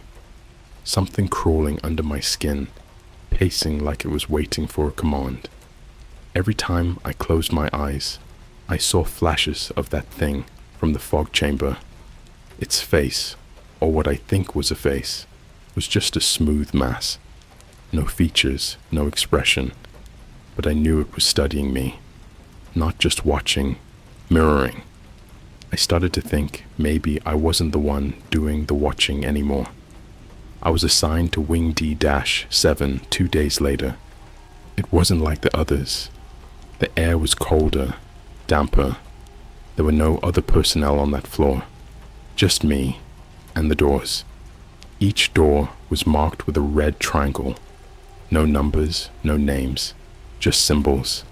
Some had slashes through them. Others had what looked like foreign glyphs etched into the surface. Behind each one, there were sounds, not screams. Screams would have been better. These were wet sounds, slithering, twitching, like muscle against metal. I wasn't told to open any of the doors. I think that was the test. The further I walked down the hallway, the more wrong my body felt. My joints ached, but not from movement. It was more like my bones were realigning themselves, like something inside me was reconfiguring. At the end of the hallway, there was one final door, completely black, no symbol, no handle, just a red circle in the center. I stared at it for a long time, and I swear to you, I swear, I felt it staring back, not metaphorically. It was conscious. That door knew me. When I blinked, I wasn't in the hallway anymore. I was in the chamber, the fog chamber, except the fog was gone, and the room was full of bodies. They were all standing, side by side, motionless. Hundreds of them, maybe more. Every single one of them looked like me. Exact clones, down to the scar on my shoulder from when I fell off a bike as a kid. Some were twitching. Some had their mouths stuck open, like they were mid-scream, but no sound came out. And some were breathing, violently, like they had just been born. I tried to run. I don't know where. I just ran. And that's when I saw her. Erin, standing at the far end of the room, wearing the same clothes she wore the morning I left for the airport. Her eyes were wide, glossy, like she hadn't slept in weeks. She didn't move, but she looked terrified. She opened her mouth to speak, but only static came out. The sound you hear on a dead TV channel. And then everything went black. I woke up in a different room, smaller, no cot, no desk, just a chair in the middle of the floor and a camera in the corner. The walls weren't white anymore. They were matte black, almost like they absorbed light. There was a drip coming from the ceiling, slow, constant drip, drip, drip. My hands were covered in ink-black fluid, not blood, not oil, something else. It was cold, too cold. There was a screen on the far wall. It blinked to life, and it showed her, Erin, sitting on our couch at home, crying, talking to someone I couldn't see. Then the camera panned, and it showed me. I was sitting next to her, holding her hand, speaking gently, comforting her. Except I wasn't. I was in this room, watching it happen. He's different. I don't care what he says, she cried. That's not my husband. I was screaming, punching the wall, tearing at my skin. And that's when I saw it, under the seam on my neck. Something shifted. It wasn't skin. It was a layer, a synthetic membrane. Beneath it, something moved. Something alive. I don't know how much time passed after that. They started injecting me with something. I never saw the needle. I'd just wake up and feel less emotion, less fear, less memory. They said it was compliance optimization, that I was going through a final rewrite before deployment, not release. Deployment, like I was a product. They weren't studying the entity in the fog. They were copying it, mapping its biology, its behavior, and then injecting fragments of it into test subjects. I was one of them, but I wasn't the first. And I wasn't the last. One night, or maybe day, I don't even know anymore, I was taken to a new chamber, much larger, dome-shaped. The walls were covered in screens, each playing silent footage of people sleeping, people eating, people dying. In the center was a pedestal. On it sat a mirror, old, cracked, but still intact. They told me to look into it. I refused. They forced me. When I finally opened my eyes, I didn't see a reflection. I saw a field, a pit, hundreds of bodies squirming like insects, piling over each other, sinking into this churning black goo. Above the pit floated a single massive eye, blinking, watching, cataloging. My face was stitched into the bodies below it, again and again and again. The scientists call it AE03, but the monitors call it something else. Archetype, human null, status, ready for mass production. Current hosts, 4,981. I was never meant to return, but I did, or at least, something that looks like me did, and Erin knows. She sees it in the way I don't sleep, how I flinch at mirrors, how sometimes in the middle of the night, I just stand at the window and hum the static lullaby they programmed into my brain. I don't know how long I have before she does something about it, before they do, but I'm writing this while I can still feel something, while I can still remember, because the humming is louder now, and the seam at my neck, it's opening. You don't realize how much of your humanity is tied to your own silence until you hear it replaced. I used to have this thing I did when I was alone. I'd breathe through my nose slowly, hum to myself under my breath. Not music, just noise. A human noise. Mine. But now, the sound that leaks from my throat when I'm not paying attention isn't that. It's this low, mechanical vibration, like an air conditioning unit buried deep inside my chest. It started the night Erin finally locked the bedroom door. She never used to. Not even when I forgot anniversaries, not even when she was mad. But now, she clicks the bolt every time I leave to get water or use the bathroom, like I'm something that might wander in. She started recording me when I sleep. One morning, she didn't speak, just slid her phone across the kitchen table like a war crime she couldn't explain. On the screen, video footage, 3:14 a.m. I'm standing next to our bed, completely still, eyes open, just watching her. But here's the thing, I wasn't breathing, at all. My chest didn't move, and worse, my jaw was clicking, slowly, like something was resonating behind it. Every 7 seconds, click, click, click. That sound, it's the same one I heard in the walls at the facility. I told her I didn't remember any of it, that it was probably sleepwalking. But when I touched her hand to reassure her, she flinched like I burned her. "Your skin's cold," she whispered. I checked.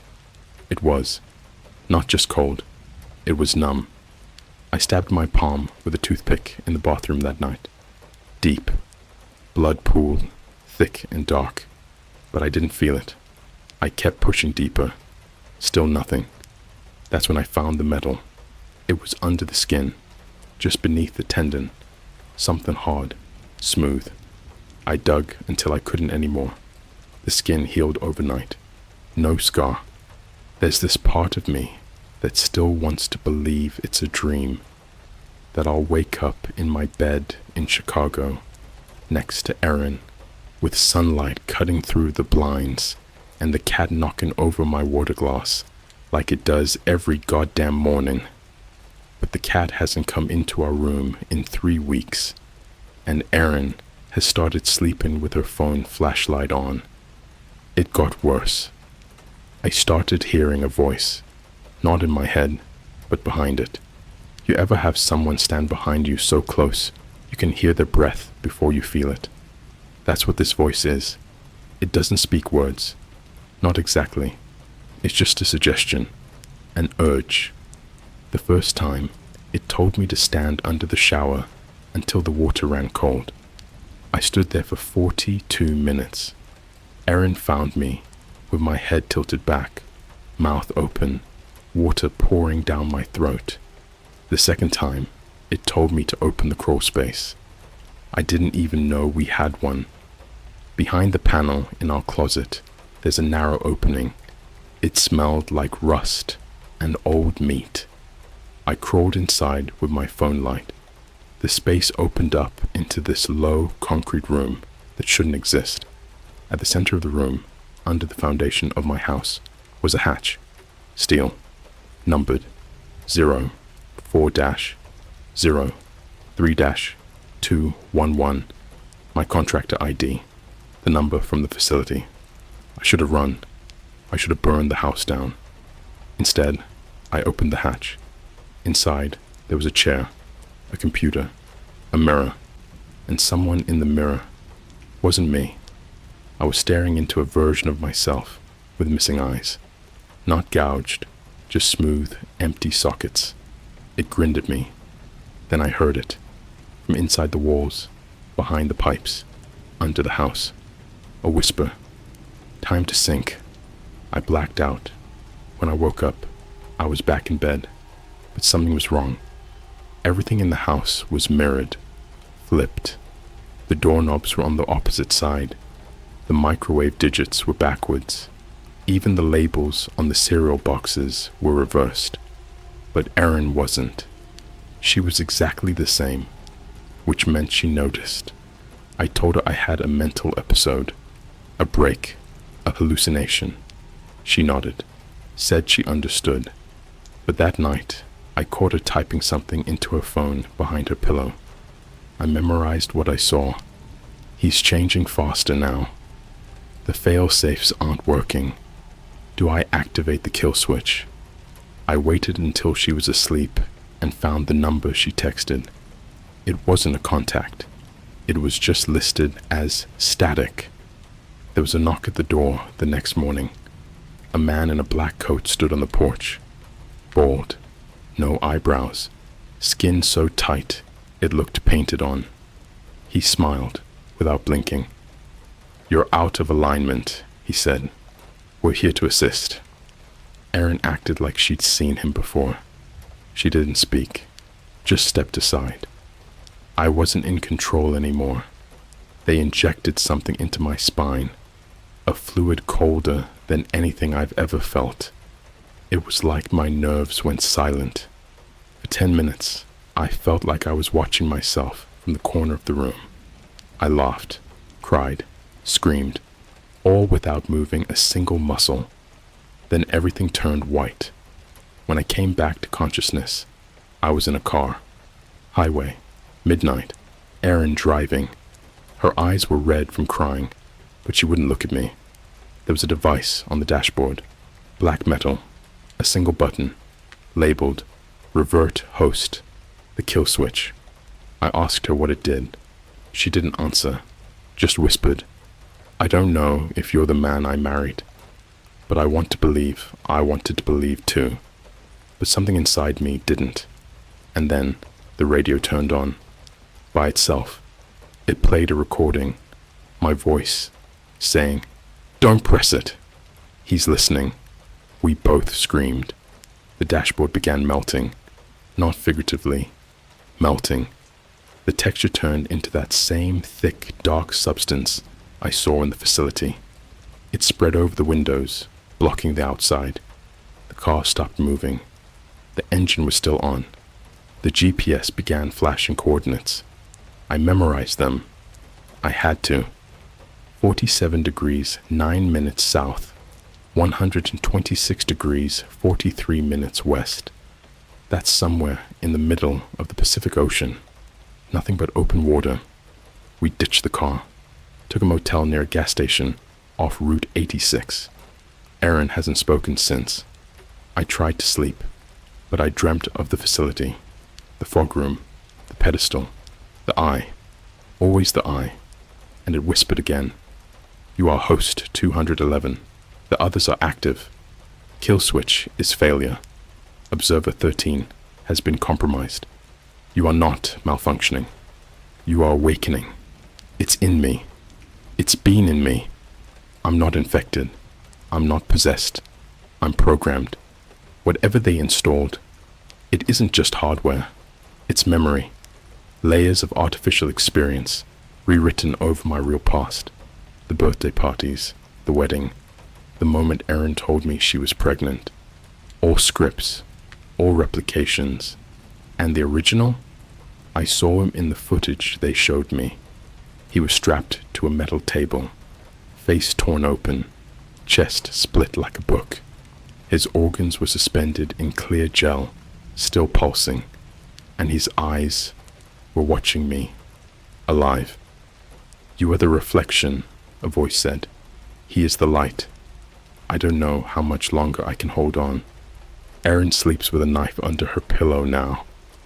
I don't blame her, because sometimes I see the other me, in reflections, in windows, in the way I move when I'm not thinking about it, and he smiles at me, with my face, and his mouth doesn't click. The motel room's clock never moves. It hums like it's trying to remember how to tick. Every morning, I wake up to the same time, glowing red on the wall, 3:17 a.m. Erin's side of the bed is empty now. The sheets are cold. I don't know when she left. There's no car outside, no note, no footprints in the dirt. Only her phone on the nightstand. When I turned it on, it didn't go to the home screen.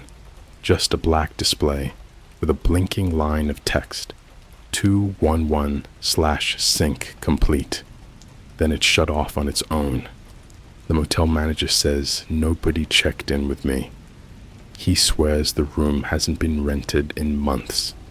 When I told him about the humming clock, he said there isn't a clock. But when I brought him inside to show him, it was gone. Only the wall remained, indented in a perfect circle, as if something heavy had been absorbed straight into the plaster. The hum was still there though, coming from behind the wall. I've been trying to piece together what's happening. The coordinates from the car, 47 degrees 9 minutes south, 126 degrees 43 minutes west, don't lead to any landmass.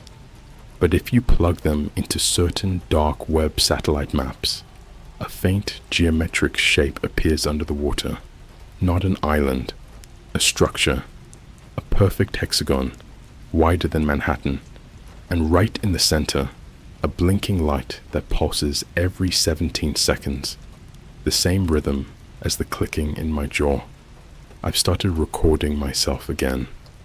The footage never lasts more than a minute before it glitches into static. Sometimes I catch fragments of things that weren't in the room when I hit record. A chair facing the wrong way, a figure standing behind the curtains, the edge of a white corridor bleeding through the motel wallpaper. Every frame looks like it's being overwritten by something else, like two realities trying to occupy the same spot. And every time it happens, the sound on the video isn't my voice. It's a whisper saying, "Return the light." The shell is awake. The body doesn't feel like it's mine anymore. When I touch my face, it doesn't match the memory of how my face should feel. The skin is too smooth, the cheekbones too sharp, the veins too far apart.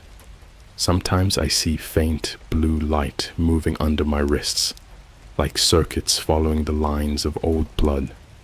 Last night, I watched them shift.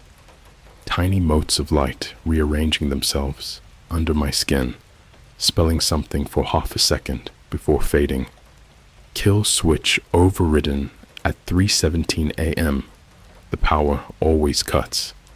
The motel goes silent. The hum becomes a pulse. And then I hear it crawling through the ceiling. Soft, deliberate, like hands dragging across metal. It whispers in that same layered voice I heard from the fog chamber, a dozen versions of myself speaking at once. You're late. They're already wearing you. I look at the mirror above the sink. There are two of me now, one in the reflection, one outside. The one in the mirror moves first. When I turn away, he keeps staring. Every surface in this place is starting to reflect something that shouldn't be there. The television screen, the window, even the puddles in the parking lot. Each one shows a different moment, a different version of me doing something I don't remember. In one, I'm sitting at a desk surrounded by white walls, typing the same story. In another, I'm underwater, eyes open, mouth full of bubbles that never rise. And in one, just one, I'm standing behind Erin while she sleeps, my hand resting gently on her shoulder. She wakes, turns, smiles, and both of us fade to black. I think I understand now. The facility wasn't trying to replace people. They were trying to merge them. Human consciousness is too unstable for the interface they opened, so they built copies, prototypes that could hold the signal without burning out. I'm not a victim of it. I'm part of it. That's what Host 211 means. I'm not the original. I'm the one who survived the merge long enough to keep typing. The real me is somewhere else, drifting in that hexagonal structure under the ocean, dreaming through the fog.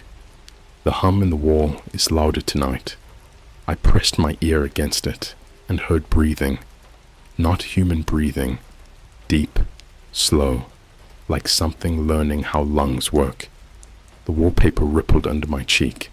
I could feel fingers tracing the outline of my skull from the other side.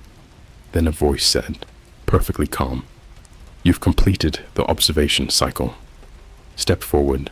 The wall opened. No hinges, no dust, just folded back like skin. Beyond it, the hallway from the facility stretched out, glowing faintly, waiting. The air smelled like salt and metal. I should have run. I didn't. I walked through. The corridor ended at a single door marked with the same red circle as before. This time, when I touched it, my hand passed through. Inside, a room, identical to my motel room. Same bed, same clock, same phone on the nightstand. Only one thing was different. Erin was there, sitting on the edge of the bed, looking straight at me. She smiled. "You took long enough." Her voice wasn't hers. It was mine. She stood up. Her movements were smooth, practiced, like she'd rehearsed being human for too long and finally got bored. "The body held," she said, stepping closer. The others decomposed. "You were stable." I tried to speak, but the words came out layered, distorted. She pressed a finger to my lips and whispered, "Shh, you'll ruin the calibration." Then she reached behind my neck and pressed the seam. It clicked open like a zipper, and inside, I saw light, not white, not yellow, a shifting living color I can't describe, something that looked like thought itself, crawling, expanding. It spilled out of me, climbed the walls, filled the room until there was no air left, and then I heard all of them. Thousands of voices, every version of me, every reflection, every clone from the chamber. They spoke in unison. Synchronization complete. Initiate replication event. I woke up outside. Morning, sunlight, birds. The motel was gone. Just empty desert. I looked down. My hands were different again. New fingerprints. New veins. A phone buzzed in my pocket. Unknown number. A message. "Welcome home. Contractor 211. Next phase begins at 3:17. The same hum started under my skin. And when I looked into the reflection of the car window, I wasn't alone. He was there, smiling. The other me. The thing that wears my skin. And this time, he didn't wait for me to move first. He whispered, "Your turn."